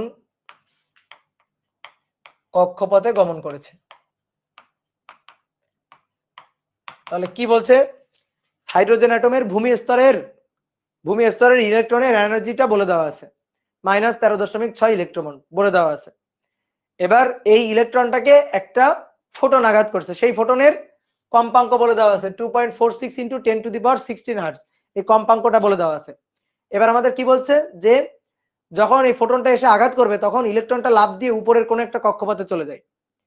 ঠিক আছে, ইলেকট্রনটা উপরের কোন একটা কক্ষপথে চলে যায়, প্রথম কক্ষপথে আছে, যে ভূমি স্তরে আছে মানে প্রথম কক্ষপথে আছে, তো লাফ দিয়ে উপরের কোন একটা কক্ষপথে চলে যায়। কততম কক্ষপথে যেতে পারে এটাই তোমাকে বের করতে হবে। ঠিক আছে, আমি তোমাকে কি বলছি, এই যে যখন ইলেকট্রন লাফ দিয়ে উপরের কক্ষপথে বা লাফ দিয়ে নিচের কক্ষপথে যাবে, শক্তি বিকিরণ বা শোষণ করবে, তখন তুমি খালি একটা সূত্রে মাথায় রাখবা, 1/λ = z² RH 1/n² - 1/n²। এটা মাথায় রাখলে দুনিয়াদারির যে কোনো ম্যাথ তোমার হবে, দুনিয়াদারির যে কোনো ম্যাথ তুমি করতে পারবা যদি তুমি একটা সূত্র মাথায় রাখো। ঠিক আছে, বইতে দেখবা অনেক বিভিন্ন উপায়ে ম্যাথ করে দেওয়া আছে, ম্যাথ তো অনেক উপায় করা যায়, কিন্তু তুমি এমন নিয়ম মাথায় রাখবা যে নিয়মে দুনিয়াদারির সব ম্যাথ করা যায়। আমার কথা বুঝতে পারছো?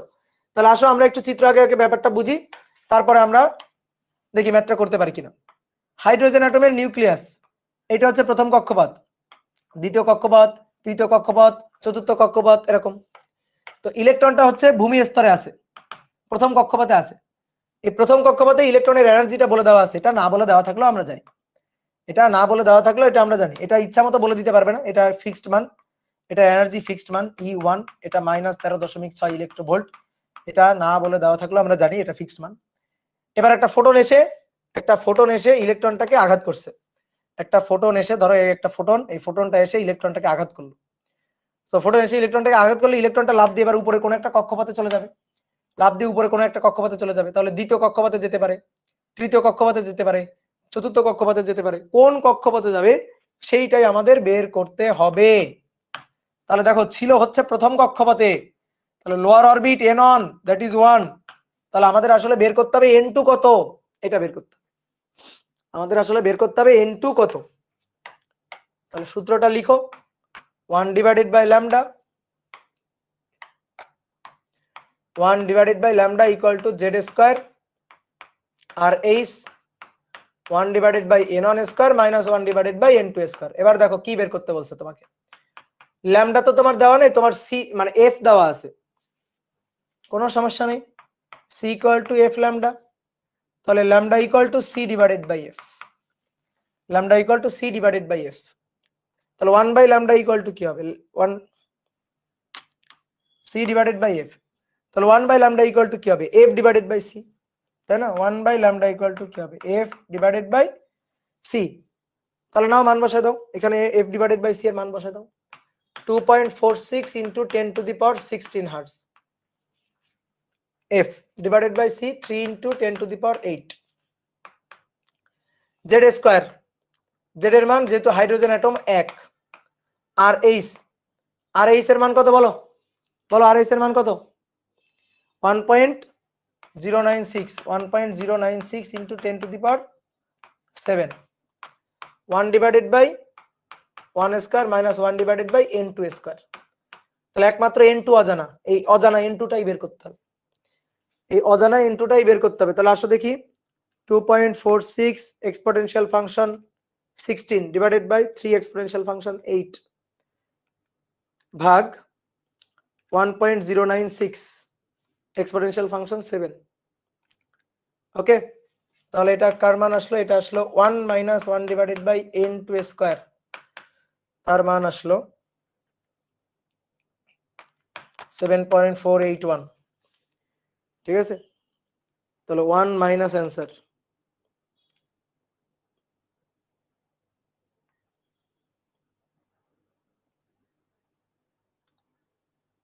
মাইনাস অ্যান্সার,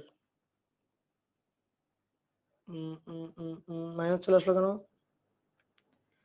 ভুল করছি নাকি আমি, উত্তর আসবে না দাদা, দেখি আমি মানটা মনে হয় ভুল দিছি, 2.46 into 10 to the power 16 hertz, একটু দেখিনি, দাঁড়াও আমি তথ্য কি ভুল টুল দিছি নাকি দেখি একটু,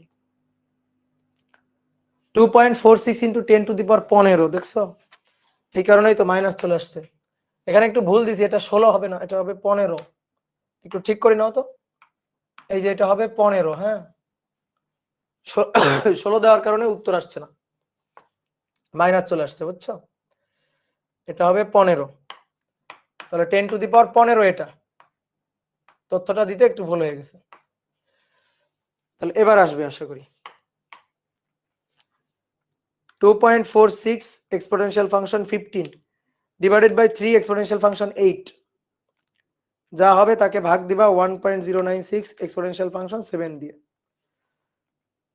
হ্যাঁ এবার ঠিক আছে, এটা একের চেয়ে বড় কেমনে হয়, এটা একের চেয়ে বড় আগে হয়ে মানে হয়ে গেছিল, এটা হইতে পারে না, এটা 205 ভাগ হচ্ছে 274।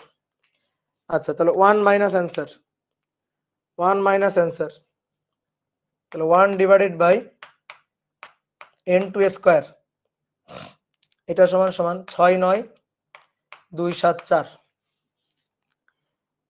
তাহলে এটার ইনভার্স, এটা হচ্ছে n স্কয়ার তার রুট অ্যান্সার, তাহলে 1.99, অতএব n2 1.99, তাহলে তো বুঝাই গেছো দ্বিতীয় কক্ষপথ। ঠিক আছে, দ্বিতীয় কক্ষপথে গমন করবে, অ্যান্সার হচ্ছে 2, অ্যান্সার হচ্ছে 2। শোনো আমি কিন্তু একটু এই যে ঢং করে অনেক কিছু লিখছি, এই যে তুমি অ্যাডমিশন টেস্টের সময় এই সব লাইন ফেলে দিবা, এই কটা লাইন ফেলে দিবা, এই দুটো লাইন ফেলে দিবা, অ্যাডমিশন টেস্টে ইঞ্জিনিয়ারিং অ্যাডমিশন টেস্টে এই দুইটা লাইন ফেলে দিবা, একবারে এটা উত্তর। এখন কথা হচ্ছে কি ভাই এটা কেমনে করে, পুরো এই ইকুয়েশনটা তুলে দিবা ক্যালকুলেটরের দরকারে, পুরো এই ইকুয়েশনটা দরকারে ক্যালকুলেটরে তুলে দিয়ে শিফট সলভ আননোন কোয়ান্টিটি দিয়ে n2 বের করে নিবা, বুঝতে পারছো, তো এই একটা মেথড। এবার আসো অর, আমি আরেকটা একটু মেথড দেখাই যাতে তোমাদের কনফিউশন গুলো আর পরবর্তীতে না হয়।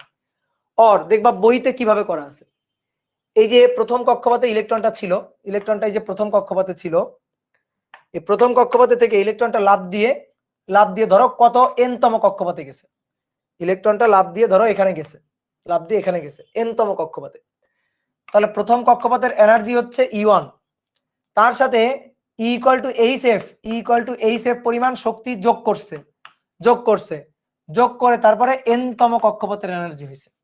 তাহলে যে কক্ষপথে গমন করছে সেই কক্ষপথের এনার্জি En হবে E1 plus H F, E1 plus E equal to H F, এই যে এইচ এফ পরিমাণ শক্তি। দেখো আমি আরেকবার বলি, প্রথম কক্ষপথের এনার্জি তো E1, এবার ইলেকট্রনটা গিয়ে হিট করলে সে ওই যে ইলেকট্রন বলতেছি ফোটনটা গিয়ে ইলেকট্রনটাকে হিট করলো, তখন ইলেকট্রন ফোটনের কাছ থেকে শক্তি শুষে নিল। তো শক্তি শুষে নিল কতটুকু? এইচ এফ পরিমাণ শক্তি শুষে নিল। তাহলে ছিল আগে হচ্ছে E1 পরিমাণ শক্তি, তারপরে এই E equal to H F পরিমাণ শক্তি আবার শোষণ করে নিল, নেওয়ার পরে এবার এনতম কক্ষপথে গেল। আমি জানি না এনতম কক্ষপথ কত, সেটা আমি জানি না, এনতম কক্ষপথ আমি জানি না কত, তাহলে সেটা হচ্ছে En। তাহলে En ইকুয়াল টু হবে E1 প্লাস এইচ এফ, ঠিক আছে, E1 প্লাস এইচ এফ। এবার E1 হচ্ছে -13.6 প্লাস, ধরো এটাকে এখানে লেখার জায়গা নাই, একটু এই পাশে নিয়ে আসি। তাহলে En এটা equal to E1 plus H F, তাহলে -13.6 plus H F 6.626 into 10 to the power -34 গুণ এফ এর মান 2.46 ইন্টু 10 টু দি পাওয়ার 15। তো এটা কোন এককে? এটা জুল এককে, তাহলে ভাগ দিব 1.6 ইন্টু 10 টু দি পাওয়ার -19, তাহলে ইলেকট্রোভোল্ট এককে আসবে 10 টু দি পাওয়ার -19, তাহলে ইলেকট্রোভোল্ট এককে আসবে। তাহলে দেখি -13.6 যোগ 6.626 এক্সপোনেনশিয়াল ফাংশন -34 গুণ 2.46 এক্সপোনেনশিয়াল ফাংশন 15 ডিভাইডেড বাই নিচে 1.6 এক্সপোনেনশিয়াল ফাংশন -19। তাহলে আমি যেটা পাইলাম সেটা হচ্ছে -3.412 এত ইলেকট্রোভোল্ট এটা পাইলাম। যে কক্ষপথে যাবে সেই কক্ষপথের শক্তিটা হবে এইটা। এবার আমার দেখতে হবে এইটা কততম কক্ষপথের শক্তি। এবার আমার এটা চেক করে দেখতে হবে যে এটা কততম কক্ষপথের শক্তি। এইবার দেখো তো তোমাদের মনে পড়ে কিনা। আমরা জানি না যে কোন একটা হাইড্রোজেন অ্যাটমের জন্য বা কোন একটা অ্যাটমের জন্য n তম কক্ষপথের শক্তি, n তম কক্ষপথের শক্তি En, এটা ইকুয়াল টু -13.6, যে shortcut -13.6 electronvolt Z square N square সূত্র, ঠিক আছে। তাহলে এবার En এর মানটা বসাই। n তম কক্ষপথের শক্তি -3.412, আর এই পাশে -13.6, জেড এর মান তো 1, যেহেতু হাইড্রোজেন অ্যাটম বলছে জেড এর মান 1, আর এখানে এন স্কয়ার। তাহলে দেখি তো এখান থেকে আসো তো এন এর মানটা বের করি। তাহলে অ্যান্সার যেটা ছিল তাকে ভাগ দিব -13.6 দিয়ে ভাগ দিলাম, দেওয়ার পরে ইনভার্স করলাম, ইনভার্স করার পরে এন, অতএব এন সমান সমান রুট অ্যান্সার। তাহলে 1.99 দেখো এভাবেও 2 আসছে, ঠিক আছে, এভাবেও 2 আসছে। তো যার এখন যেটা ভাল লাগে, বুঝছো, যার এখন যেটা ভাল লাগে, যে যেভাবে করতে চাও, যে যেভাবে করতে অভ্যস্ত করবা, আমার কোনো সমস্যা নেই, কোনো আপত্তিও নেই। চলো আর একটা ম্যাথ করবো, আর একটা ম্যাথ করে আজকে ছুটি। আমি না সামনের দিকে তাকাইতেই পারতেছি না। তোমরা যে কি কমেন্ট করতেছো সব আমার কাছে ঝাপসা মনে হইতেছে। তো চলো আর একটা ম্যাথ করে ছুটি দিয়ে দিব আজকে। তুলছ দ্রুত।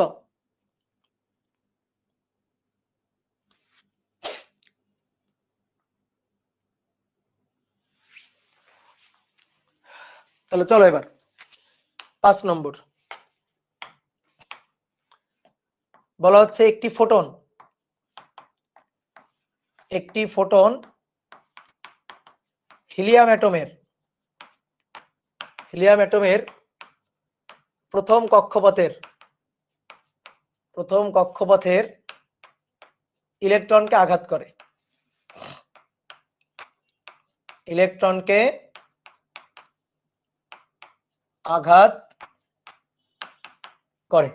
একটি ফোটন হিলিয়াম অ্যাটমের প্রথম কক্ষপথের ইলেকট্রনকে আঘাত করে, ফলে ইলেকট্রনটি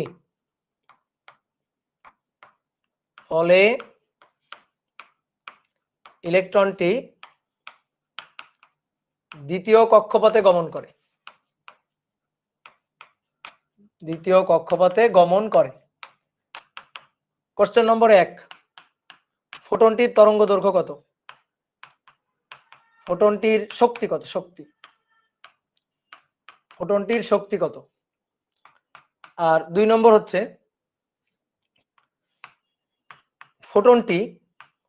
ফোটনটি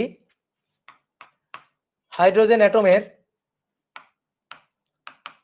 প্রথম কক্ষপথের ইলেকট্রনকে কক্ষচ্যুত করতে পারবে কিনা? প্রথম কক্ষপথের ইলেকট্রনটিকে কক্ষচ্যুত করতে পারবে কিনা? ইলেকট্রনটিকে কক্ষচ্যুত করতে পারবে কিনা? ঠিক আছে, তো চলো দেখো প্রথম ম্যাথটা তুমি পারবা। আসলে এই অধ্যায়ের দেখবা এই অংশের ম্যাথে আর ঘোরানো পেছানো তেমন কিছু নাই। ঠিক আছে, আর ঘোরানো পেছানো তেমন কিছু নাই, সবই ঘুরে ফিরে একই জিনিস, সবই ঘুরে ফিরে একই সূত্র। সেকেন্ড পার্টের একটা সুবিধা আছে, সেকেন্ড পার্টের একটা সুবিধা হচ্ছে তোমার পেছানো ম্যাথ আসে না, ঘুরানো পেছানো ম্যাথ আসে না। ঠিক আছে, সেকেন্ড পার্টের একটা সুবিধা হচ্ছে ঘুরানো পেছানো ম্যাথ আসে না। জাস্ট সূত্রগুলো যদি জানো, 8 অধ্যায় 9 অধ্যায়, তারপরে 10 অধ্যায়, তারপরে হচ্ছে তরঙ্গ তত্ত্বের 7 অধ্যায়, এই অধ্যায়গুলা থেকে তুমি যদি সূত্রগুলা জানো, জাস্ট ডাইরেক্ট সূত্রের ম্যাথ। ঠিক আছে, তো চলো কি বলছে, একটি ফোটন হিলিয়াম অ্যাটমের প্রথম কক্ষপথের ইলেকট্রনকে আঘাত করে। ওকে, ভালো কথা। এই যে প্রথম কক্ষপথের ইলেকট্রন এটাকে আঘাত করলে এটা দ্বিতীয় কক্ষপথে চলে যায়। তাহলে প্রথম কক্ষপথ N1, দ্বিতীয় কক্ষপথ N2, তাহলে তার শক্তি নির্ণয় করতে বলছে। আমি বলছি যাই নির্ণয় করতে বলুক তুমি তরঙ্গ দৈর্ঘ্যটা আগে বের করবা। তাহলে 1/λ তরঙ্গ দৈর্ঘ্যটা আগে বের করবা। তাহলে Z² RH 1/N1² - 1/N2²। তাহলে আগে তরঙ্গ দৈর্ঘ্যটা বের করে নাও। জেড হিলিয়াম, এই বলো হিলিয়ামের জেড কত দেখি, বলো দ্রুত বলো, হিলিয়ামের জেড কত? 2। হাইড্রোজেন হিলিয়ামের পারমাণবিক সংখ্যা Z2। আর এইচ এর মান 1.0069, ভুলে যাচ্ছি আমি বারবার এই মানটা। 1.0, হ্যাঁ ঠিকই তো বলছি, 1.096 ইন্টু 10⁷ ইন্টু 10⁷ 1/N1, তাহলে 1² - 2²। তাহলে এখান থেকে ল্যামডা পাবো, এখান থেকে ল্যামডার মানটা পাবো 1 - 1/4 ইন্টু 1.096 এক্সপোনেনশিয়াল ফাংশন 7 ইন্টু 2²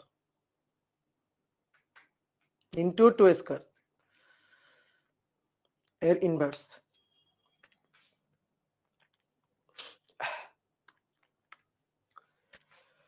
তাহলে 3.04 1 ইন্টু 10⁻⁻8 মিটার, এটা ল্যামডা। আমাদের দরকার ই শক্তি, তাহলে ইকুয়াল টু এইচ আর এফ ইকুয়াল টু c/λ, তাহলে hc/λ। তাহলে 6.626 ইন্টু 10⁻34 3 ইন্টু 10⁸ সি এর মান, ল্যামডার মান এই যে 3.041 ইন্টু 10⁻⁻8 গুণ 1.6 ইন্টু 10⁻⁻19। বুঝলা বলো, ইলেকট্রোভোল্টে নিয়ে নিলাম একবারে। আমি যদি এই c/λ করতাম তাহলে আসতো জুল, তাকে 1.6 ইন্টু 10⁻⁻19 দিয়ে ভাগ দিলে কি হবে, একবারে সেটা চলে আসবে হচ্ছে ইলেকট্রোভোল্ট এককে। তাহলে এবার এটাকে একটু ভাগ দিয়ে দেখি অ্যান্সারটা বের করি। 6.626 exponential function -34 into 3 exponential function 8 divided by 3.041 exponential function -8 into 1.6 exponential function -19, 40.85 electronvolt, 40.85 electronvolt এটা। এবার বলছে ফোটনটি হাইড্রোজেন অ্যাটমের প্রথম কক্ষপথের ইলেকট্রনটিকে কক্ষচ্যুত করতে পারবে কি? তো তুমি তো হাইড্রোজেন অ্যাটমের প্রথম কক্ষপথের শক্তি জানো -13.6, তো ওই জানো জিনিস বসাই দিবা না, এটা বোর্ড কোশ্চেন তো। ঠিক আছে, বোর্ড কোশ্চেন তো। তাহলে হাইড্রোজেন অ্যাটমের এইচ এর প্রথম কক্ষপথের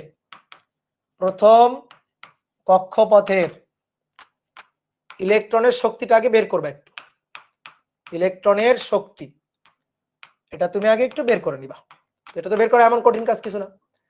মুরগি সূত্র minus Z square M E to the power 4 divided by H square, 8টা মুরগির বর্গ, 8 H square epsilon nought square N square. তো মানগুলো বসাইও, হ্যাঁ বসাইলে তো -13.55 বা -13.6 ইলেকট্রোভোল্ট এটাই তো পাওয়া যাবে। ঠিক আছে, এইবার বলো এই ফোটনটা হাইড্রোজেন অ্যাটমের প্রথম কক্ষপথের ইলেকট্রনটাকে কক্ষচ্যুত করতে পারবে কিনা। হাইড্রোজেন অ্যাটমের প্রথম কক্ষপথের ইলেকট্রন, তার এনার্জি হচ্ছে -13.6 ইলেকট্রোভোল্ট। একে যদি প্রথম কক্ষপথ থেকে কক্ষচ্যুত করতে হয়, কক্ষচ্যুত করা মানে একেবারে কক্ষচ্যুত করে অ্যাটমের বাইরে পাঠাই দেওয়া, সহজ কথা। কক্ষচ্যুত যদি করতে হয়, কক্ষচ্যুত মানে এটাই বুঝবা, অনেকে মনে করতে ভাই কক্ষচ্যুত করে কোন কক্ষপথে, যখনই বলছে কক্ষচ্যুত করা কোন কক্ষপথ তো বলে নাই, কক্ষচ্যুত করে প্রথম কক্ষপথ থেকে দ্বিতীয় কক্ষপথে নিব নাকি তৃতীয় নাকি চতুর্থ নাকি পঞ্চম বলেনি তো কিছু। তার মানে একেবারে অ্যাটমেরই বাইরে, অ্যাটমের দুনিয়ারই বাইরে। ঠিক আছে, একেবারে অ্যাটমের দুনিয়ারই বাইরে পাঠাই দিব। তো পাঠানোর জন্য ন্যূনতম কতটুকু শক্তি দরকার, শক্তির কনসেপ্ট থেকে অ্যান্সার দাও তো। মহাকর্ষ অধ্যায়ের কনসেপ্ট, মহাকর্ষ অধ্যায়ে এই জিনিসটা পড়ানো হয়েছিল, মহাকর্ষ অধ্যায়ে জিনিসটা পড়ানো হয়েছিল।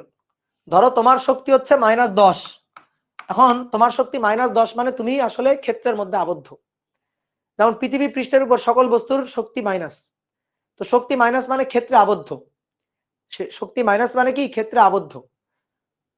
কোন বস্তুর শক্তি -10 সে ক্ষেত্রের মধ্যে আবদ্ধ।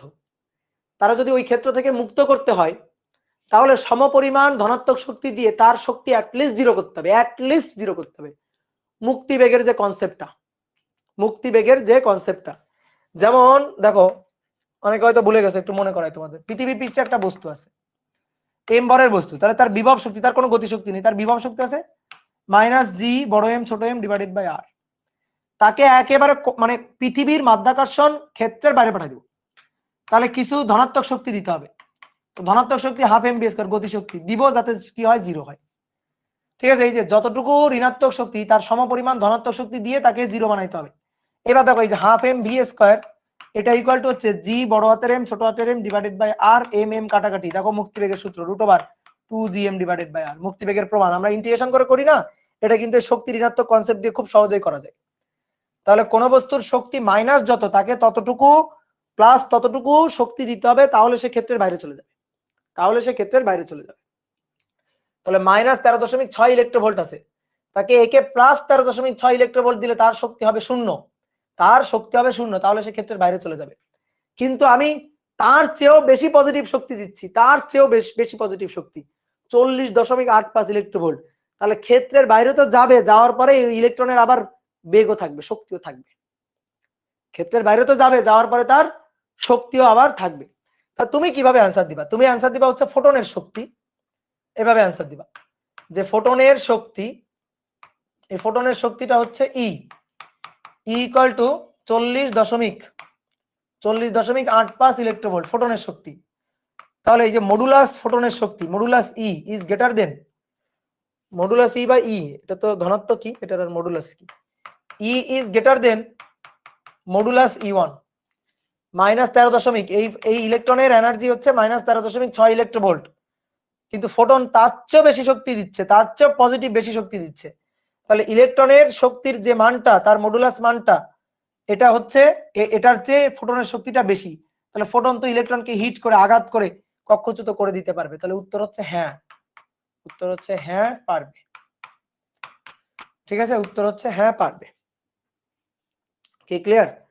তো আরো দু একটা ম্যাথ করানোর ইচ্ছা তো ছিল আর একটু, বুঝছো, তো করাবো, নেক্সট দিন করাবো, সমস্যা নেই। ঠিক আছে, আজকে এমনি ভাবছিলাম যে ক্লাসটা নিব কি নিব না, তো ভাবলাম নিয়ে নি, একটু ঢুকি।